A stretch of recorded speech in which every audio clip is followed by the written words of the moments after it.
What's up, everybody? Happy Thursday to you. Happy post VMAs.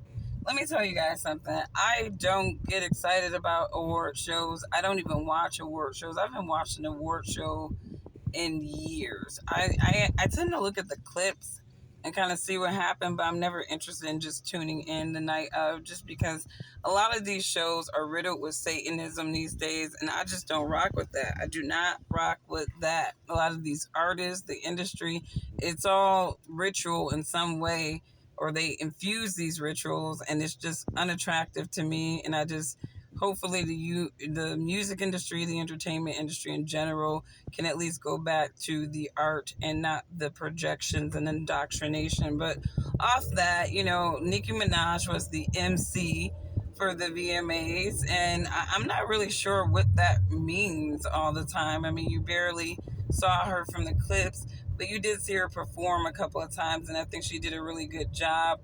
I think there's a lot of build up and hype over what the rap girl beef might be or what that might look like. But, in the end, Cardi B and Megan Thee Stallion, they ended up performing bongos. And, I'm not crazy about that song, but, I think visually, that song has that entertainment factor. I mean, it definitely has that Vegas show song potential, because it's not something that people are just going to be bumping every day in their car. It's just not. And so it's not memorable from that standpoint. But if you went to a big show, you heard bongos or whatever, maybe you'd be interested in it.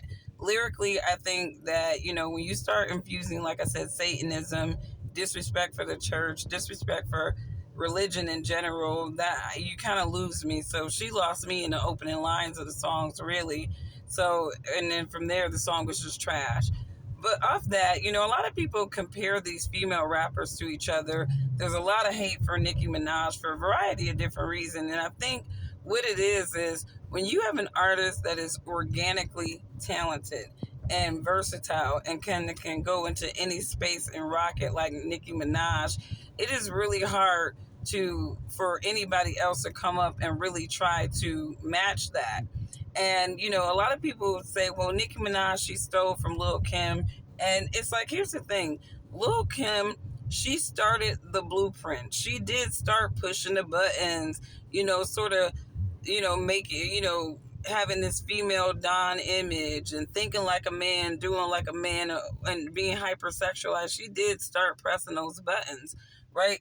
But when you're talking about going the distance, Lil' Kim did not go the distance. She did not. I mean, and I think I'm not sure if it was just Biggie's death and then all the stuff with Junior Mafia, but somehow Lil' Kim fell off and she really didn't come back on. And then as she's fallen off, you got the rise of people like Nicki Minaj, who looked at that cadence. She's from New York as well. And so it's like, even down to the copying of the style, it's like you can't say that any of those New York chicks are copying each other, because there's a style and cadence to certain areas in New York, and you can kind of go out and see those styles in so many different ways. So I can't really say that Nicki Minaj, I think it's a reach to say that Nicki Minaj is copying Lil' Kim, because she's definitely had her own versatile style as well. But off that, I think that, again, Lil' Kim, if you want to talk about the female rap space, Lil' Kim started the blueprint. She started it, but she didn't go the distance. And that's where you have your Nicki Minaj, who had very similar issues in her career, where she was around that Young Money contingency. She had Drake, she had Wayne, she had all these dudes behind her. And then for whatever reason, the drama with Young Money and Cash Money or whatever, Nicki had to really go out and do a lot of stuff without a big machine behind her, right? And so while that whole transition is up, now you got, these other artists like your Cardi B's.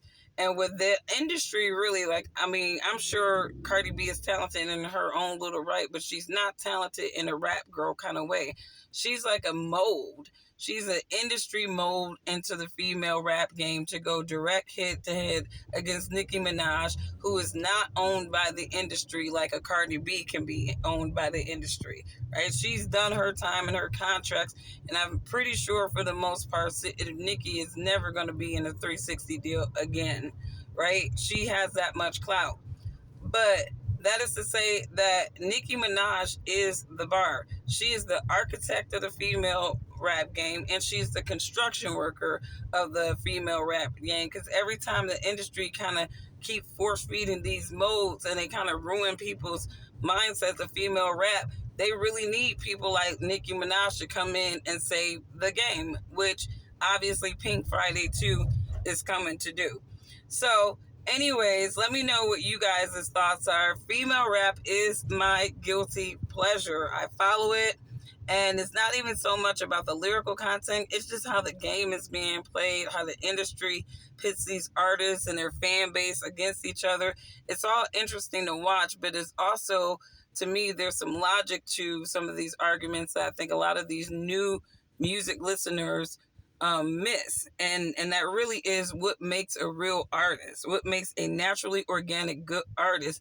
And a lot of these people believe that Cardi B is it, and she's not. Nicki Minaj is the real thing. Kim is the real thing. If Lil Kim had a solid comeback album right now, if they were to do a versus between Nicki Minaj and Lil Kim, they could go verse by verse. But at the end of the day, it'll probably be a stalemate because both of those women are intelligent and they have the art, the natural ability to be wordsmiths. And that is what a lot of female rappers are missing. They are not wordsmiths, right?